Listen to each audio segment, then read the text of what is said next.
I found my wife gave our baby a different name, and the truth broke me. It was only 5 days after my son was born when my world fell apart.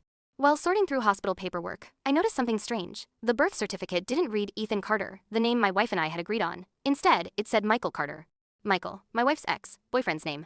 I carried the paper into the bedroom, where my wife, Claire, was scrolling on her phone with the baby in her arms.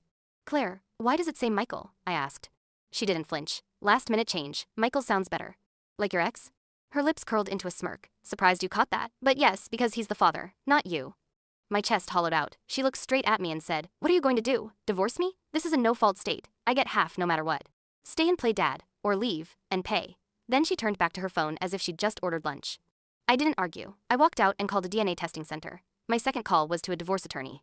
3 days later, the DNA test confirmed the truth. I wasn't the father.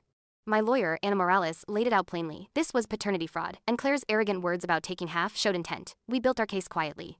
I gathered financial records proving the house had been bought with money from the business I'd sold before marriage. I secured my belongings in storage.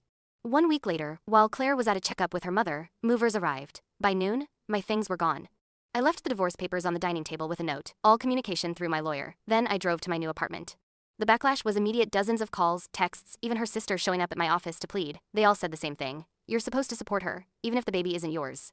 But I refused to play by their script. In court, the judge saw through her games. The DNA test, her voicemails threatening to bankrupt me, the financial records, all of it painted a clear picture. While it was a no-fault state, the fraud mattered. The judge froze marital assets, protected my premarital savings, and later ordered the house sold, awarding me the majority share. Claire was saddled with legal fees. Most importantly, the birth certificate was amended. I was not the father. Months later, I learned she'd moved back with her parents after her ex refused to acknowledge the child. Eventually, she lost her job, drained of allies and options. The final chapter came unexpectedly. One evening, I saw her outside my building with the baby in a stroller. She begged for help, just a room to rent, just a chance. I listened quietly, then shook my head. "No, Claire, you made your choices." For the first time, I felt nothing. Not anger, not triumph, just peace.